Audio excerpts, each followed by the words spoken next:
문제가 있으니까 여러분들이 좀 이해를 해 주시기 바랍니다.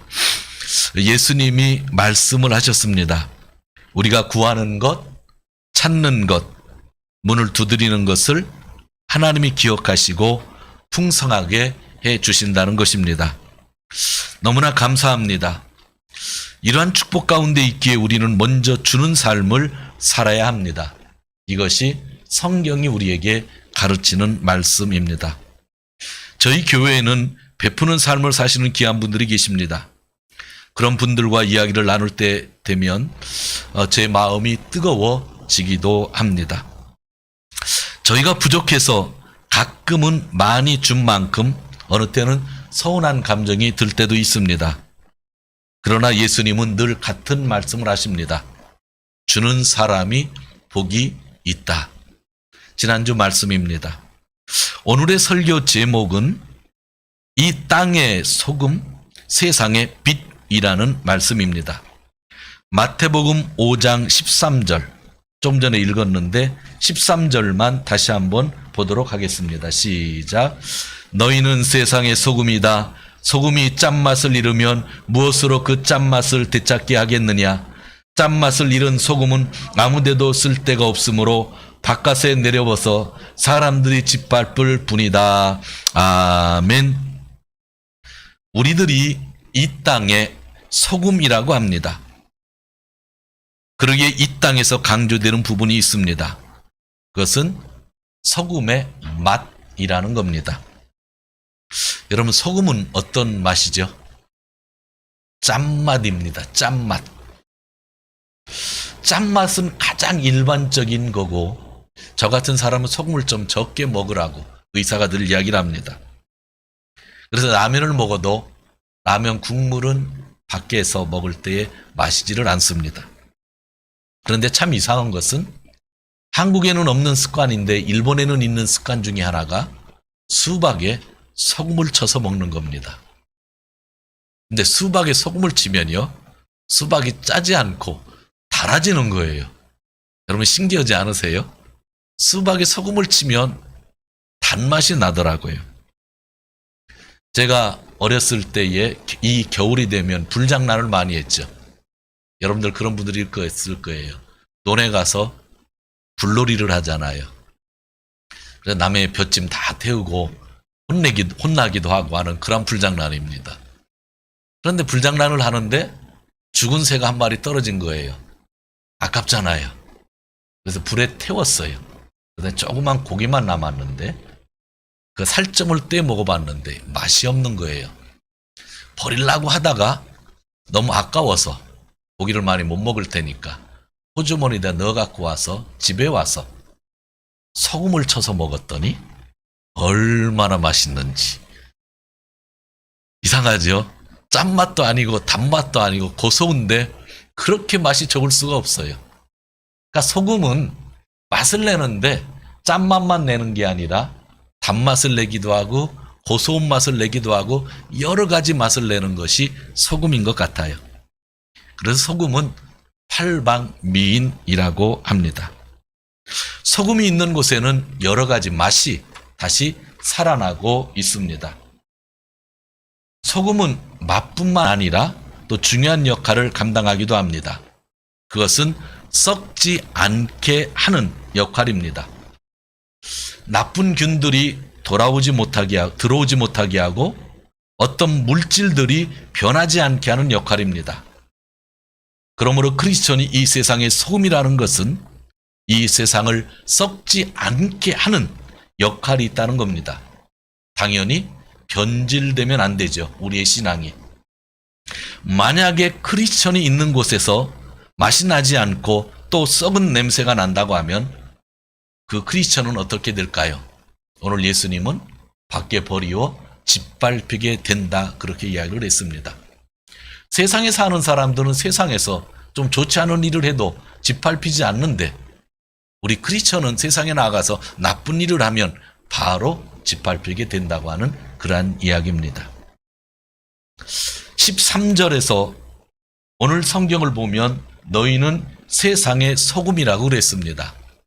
근데 저는 설교 시간에 땅의 소금이라고 그랬습니다. 땅의 소금이 맞기 때문입니다. 그리스어로 게스라고 하는 단어인데 땅이라는 단어입니다. 땅, 흙을 이야기하고 있는 건데 우리가 읽는 성경은 좀 의역을 해놓은 겁니다. 마태복음 5장 5절에 온유한 자가 땅을 차지한다고 했을 때 그 땅은 바로 게스입니다. 땅, 흙. 땅에 완전히 썩어지는 것, 죽어지는 것을 의미하는 거죠.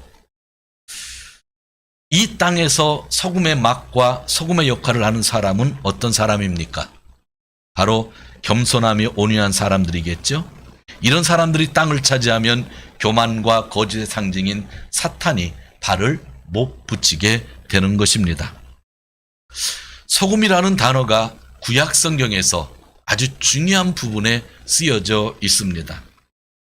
우리 한번 찾아보도록 하겠습니다. 민수기 18장입니다.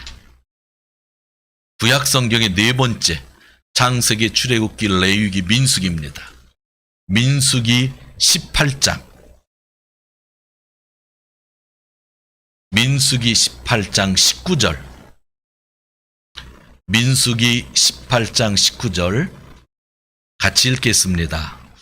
이스라엘 자손이 들어올려 나 주에게 바친 거룩한 제물은 내가 너와 너에게 딸린 아들 딸들에게 영원한 분깃으로 모두 준다.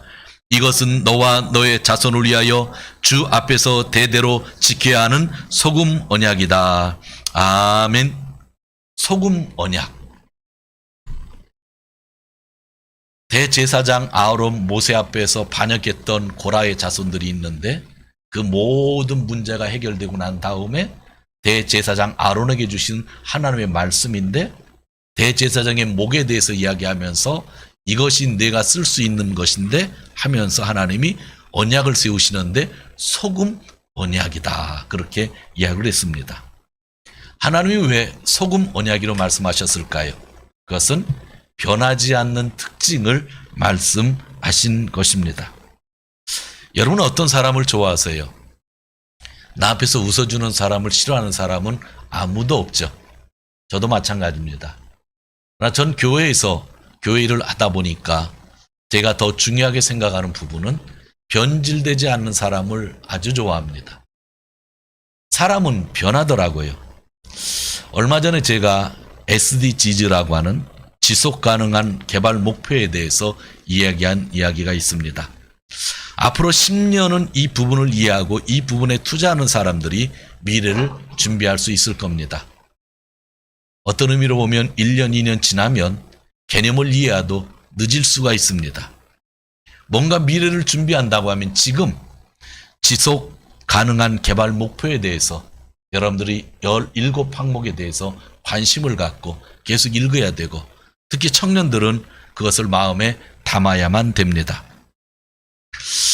저는 정치, 경제, 사회, 문화의 상황에 의해 변화되는 이 세상을 이해하고 그 흐름을 인정하는 사람입니다. 그러나 본질은 변해서는 안 된다고 확신하고 있습니다.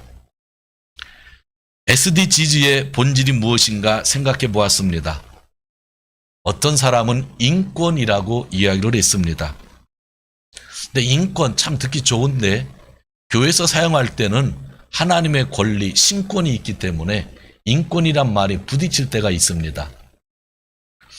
그래서 저는 사람의 생명이 본질이 아닐까. 사람의 생명을 아주 중요하게 다루는 그런 것이 SDGs가 아닌가 하는 그런 생각을 해보았습니다. 그런데 어느 분이 이러한 글을 남겼는데 제가 감동을 받았습니다. 타샤토 지분가라 와다시다지에. 그러니까 상대방과 나, 지금까지 구조는 너, 나였는데 SDGs의 본질은 너와 나로부터 앞으로 우리들로 바꿔야 된다고 하는 내용이 거기에 포함되지 않았느냐. 그것이 본질이다 이야기하는 사람이 있었는데 제가 감동을 받았습니다. 우리는 나와 너를 가르는 습관이 있는데 앞으로 지속 가능한 개발을 위해서 그 모든 개발이 끝나면 우리 인간들은 우리라고 하는 그런 관점을 가져야 된다고 하는 이야기였습니다. 이것이 세상에서 이야기하는 이야기들 중에서 저는 이런 이야기를 하면서도 본질이 얼마나 중요한지를 늘 생각하면서 그 항목들을 읽고 있습니다.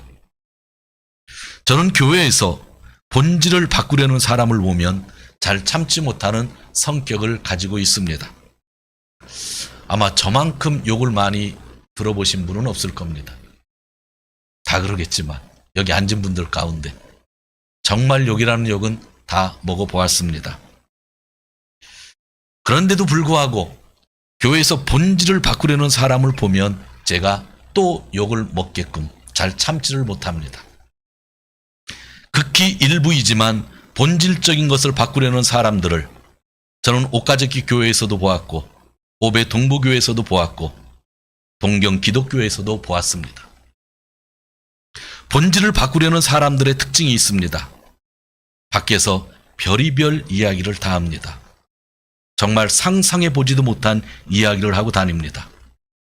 본질을 교묘하게 바꾸고 자신의 정당성을 나타내려고 온갖 노력을 합니다. 그런 사람들이 저를 평가할 때는 아주 99%가 맞는 이야기만 합니다. 교만하다고 합니다. 목사에게 협력하는 성도들에 대해서는 그는 아무 생각도 없는 종 같은 사람들이라고 합니다. 그리고 자기 자신만이 교회를 걱정하는 사람이라고 합니다. 이렇게 함부로 말을 하는 사람들은 저는 분명히 이야기할 수 있습니다. 왜 연초부터 이야기를 하냐고요? 연초에 이런 말을 들은 적이 없기 때문입니다. 올해는 한 번도 들은 말이 없습니다. 그래서 자신 있게 이야기하는 겁니다.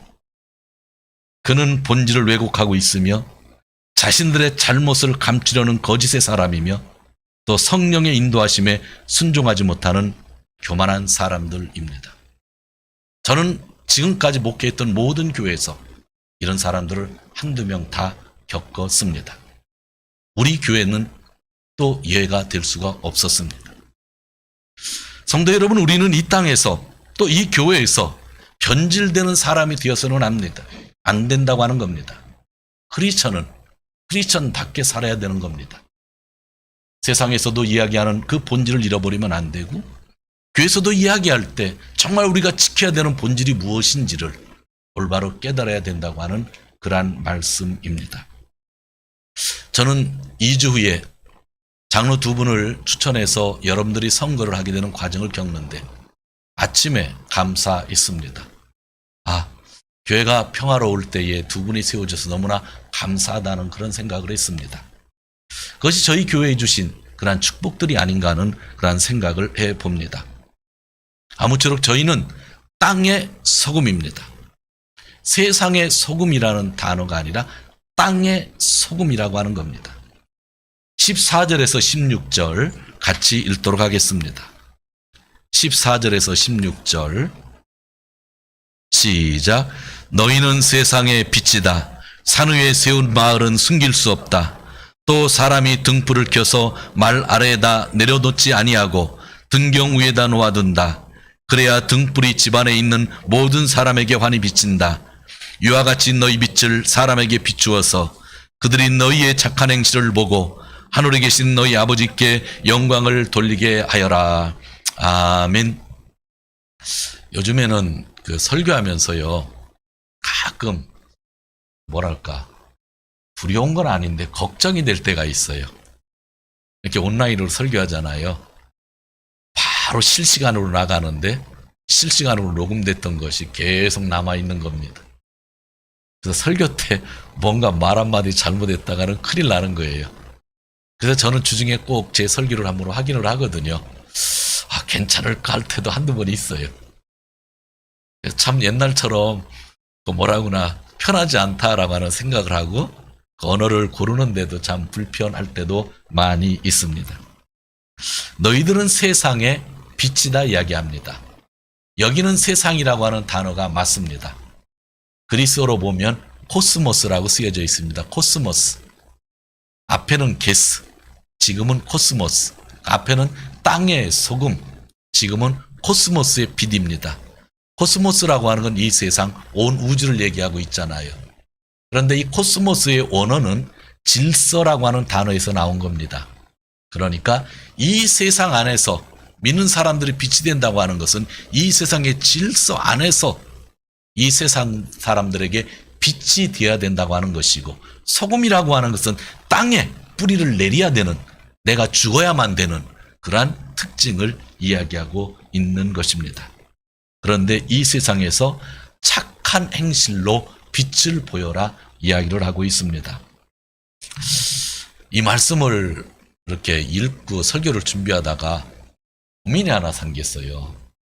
무슨 고민이 생겼냐면, 예수님이요, 자선을 할 때는 오른손이 한 일을 왼손이 모르게 하라 말씀하셨고요, 기도할 때는 시장에서 손 들고 하지 말고 골방에 들어가서 기도하라고 그랬는데, 오늘 이 말씀은 착한 행실을 사람들에게 보이라 그랬거든요. 똑같이 다 좋은 말씀인데 부딪히는 거예요. 이때가 목사로서 참 고민이 많아요. 중요한 건 여러분들 알아서 해결하시면 되고요. 그런데도 불구하고 고민이 되잖아요. 숨어서 해야 한다고 말씀하신 분이 어느 때는 착한 행실을 비춰주는 빛이 돼야 된다, 숨겨서는 안 된다 말씀을 하고 있는 겁니다. 15장 16장 뒷부분을 한번 보시고, 16절이죠. 오늘 읽은 16절 뒷부분을 제가 볼게요. 하늘에 계신 너희 아버지께 영광을 돌리게 하여라. 이 말씀이 갑자기 마음에 와 닿았어요. 착한 행실은 무엇일까?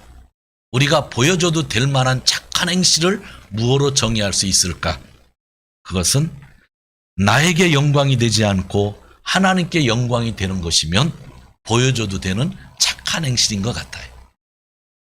어렵게 생각할 필요 없을 것 같아요. 착한 행실을 해야 되잖아요. 근데 어느 때는 하나님이 감추라고 하는데, 지금 이 자리에서는 빛이니까 똑바로 보여주라고 말씀하시잖아요. 그럼 이 착한 행실은 무엇인가? 나를 위한 영광이 아니라 누구의 영광이 되는? 하나님의 영광이 되는 것은 보여주라는 거예요. 이게 크리스찬의 삶이에요. 세상 사람들 앞에 나가서 여러분 기도를 하면 세상 사람들이 하나님께 영광을 돌릴까요? 제가 가스도 늘 가면 밥 먹기 전에 꼭 기도를 하거든요. 그래서 세상 사람들이 하나님께 영광을 돌릴까요? 그래서 예수님이 야, 기도는 골방 가서 해라 그러시는 거예요. 그런데 착한 행실을 하면 사람들이 저 사람 교회 나가는 것 같은데 어떻게 저렇게 좋은 일을 해오면 누구에게 영광 돌리는 거예요? 하나님께 영광을 돌리게 되는 거죠. 그래서 착한 행실은 나에게 주어지는 영광이 아니라고 한다면 보여주는 것이 좋다고 오늘 예수님이 말씀하고 있습니다. 기독교인들은 대부분 많이 들었던 단어인데, 성시화라고 하는 단어 들었죠. 성, 거룩할 성, 시자는 도시시대, 시, 화, 도시를 거룩하게 한다. 한국에서 예전에 많이 나왔던 개념이고 일본에서도 가끔 사용하는 개념인데 한국 사람들이 많이 쓰는 단어이기도 합니다. 성시화. 사람들이 듣는 앞에서 우리가 살고 있는 대도시 이 도쿄를 하나님께 드리고 싶다, 성시화하고 싶다, 그렇게 기도하지 않아도 되는 겁니다.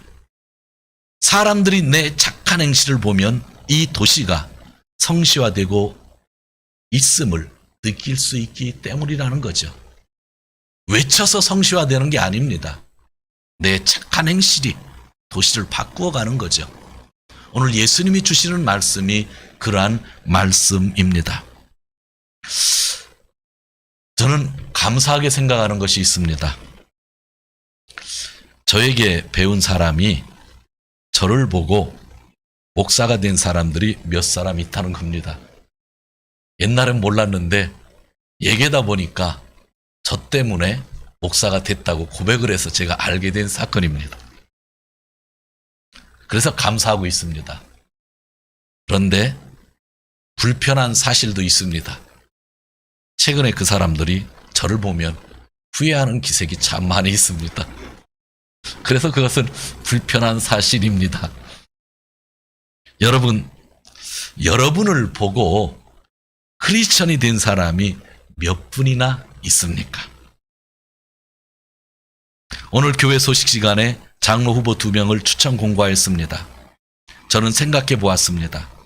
이분들이 장로가 되었을 때에 이분들의 행실을 보고 나도 크리스찬이 되고 싶다. 교회의 청년들은 나도 저런 장로가 되고 싶다. 저는 생각하면서 이런 모습들을 기대하고 또 믿어봅니다. 장로뿐만 아니라 안수 집사님, 권사님, 일반 집사님, 우리 청년들이라도 근데 저 사람을 보고 예수를 믿고 싶다라고 하는 생각이 들었다고 한다면 여러분은 성공한 삶입니다. 성공한 삶을 자꾸 이상하게 세상적인 관점으로 가지고 돌지 마세요. 나를 통해서 누가 목사가 됐다고 하면 저는 성공한 목사입니다. 안 그러세요? 지금은 후회하고 있겠지만요. 이제 여러분을 보고 누군가 크리스찬이 됐다고 했다면 여러분은 세상에서 성공하고 행복한 사람이에요. 그래서 예수님이 세상에서 착한 행실을 보여주라고 말씀하고 있는 겁니다. 세례 요한을 하면서 오늘 말씀을 정리하려고 합니다. 요한복음 10장을 한번 찾아볼까요? 요한복음 10장 성경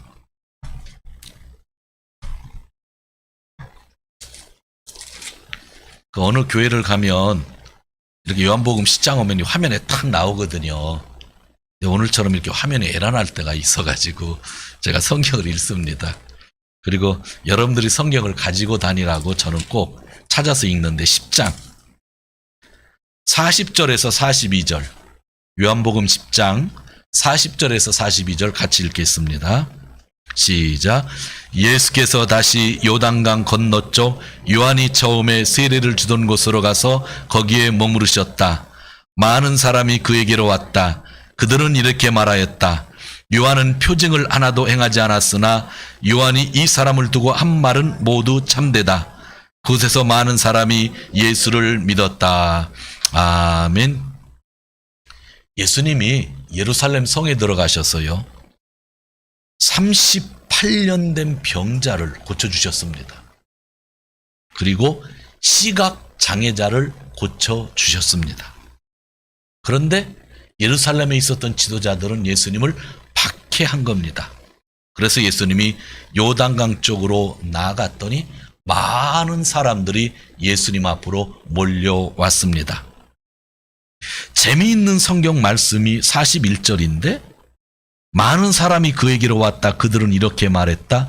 요한은 기적을 하나도 행하지 않았으나 요한이 이 사람을 두고 한 말은 모두 참되다. 요한은 아무런 기적을 행하지 않았대요. 우리가 잘 알고 있듯이 독사이 새끼들아 하면서 오는 사람들에게 죄를 고백하고 회개하라고 했습니다. 어느 땐 사람의 마음을 쿡쿡 찔리는 말만 했습니다. 그리고 중요한 것은 나보다 뒤에 오시는 예수 그리스도가 진짜니까 그분만을 믿어야 된다고 얘기했습니다. 요한은요 기적을 하나도 행하지 않았어요.